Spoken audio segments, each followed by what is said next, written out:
Hi, I was just curious.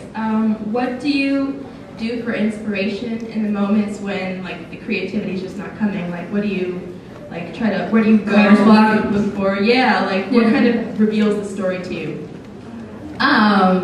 Writer's block is a tough one because everybody gets it and it's horrible.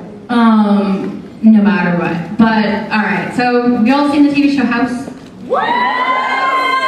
Okay, you know how House has that whiteboard? And also a team of attractive yet brilliant surgeons? Well, I have a whiteboard, but not the other thing. However, I believe that writer's block is a symptom, and it's not a disease, it's the symptom of a disease. And so what I try to do is kind of do like House. Write down the symptom, write down the other symptoms, and try to work backwards to figure out what the problem is. So I'll be like, I'm stuck. Why am I stuck?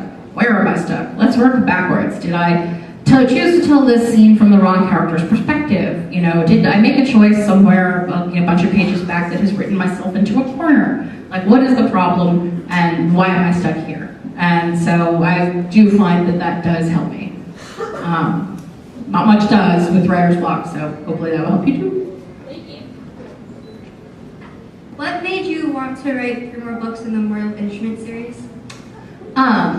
I had made a when I was always gonna finish up the Immortal Instruments series initially with 3 books, and I had planned to continue to write about Simon and the as a main focus, but the other characters as well, and do a graphic novel series, and that fell through. But I had like all of these pages of notes about what was going to happen. You know, I had notes about Jordan, I had notes about all of these characters that I wanted to introduce to this whole plot line that I wanted to do, and I had sort of dropped hints about it in City of Glass, and so I was really disappointed not to be able to tell that story.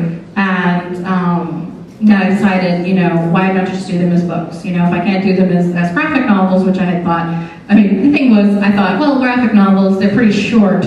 There's a script from me to be turned into a novel, and I can do that while I'm writing Infernal Devices, no problem, I'll do that in between books. And then I was like, or I could write 3 more Immortal Instruments books, which is about how much it would take to cover this amount of story. And I was like, all right, I'll do it. And I went to my editor and I was like, I have this idea, I'm going to write 3 more books. And I think part of, half of them, they were like, great. And the other part of them was like, oh, you're really sure you can do this? And not die? So, I really enjoyed writing them so far, but my schedule is a little bit insane. I will give you that.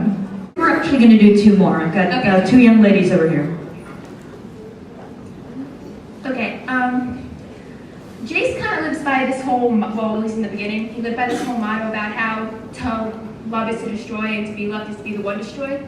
How did you come up with that? Do you know somebody who kind of thinks like that, or was it just this spur of the moment, oh hey, why don't I make this person think like love that kills people? Oh dear. It came from the story about the bird, which I came up with years and years and years ago, and tried rewriting and refining and trying a bunch of different stories and places before I kind of got it where I wanted to be. But it was always the sort of image of this father and this little boy, and the parent giving the child the pet and then killing it and saying, if you love something is to kill it, and to be loved is to be destroyed.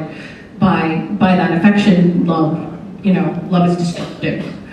And what a bad lesson that would be, and what an how that would sort of form and mold the character of the boy who grew up believing that love was essentially a poisonous and destructive force. That one of the early influences for Jace's character was kind of the idea of this person who grew up believing that, and then had to kind of reform his ideas of what love means and how it can work as a positive force that do you good and make you stronger, over the course of his life. This is our final question of the evening, so no pressure on you. Thanks. Hi, Cassie. I went to a previous signing of yours here once before, and this is a little bit of a fun question, sort of, I think. And someone asked you, who would you shag, marry, or throw a cliff from Immortal Instruments. So with the infernal devices with Tessa, Jem, and Will.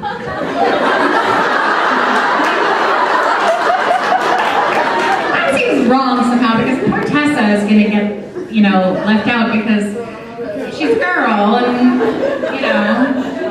I'm not into girls. I'm for it. But, I guess I would probably marry Jem and shag Will and kill Tessa. Sorry, Tessa. It's like good marriage material. Solid. I mean, except for the dying. That was a good question,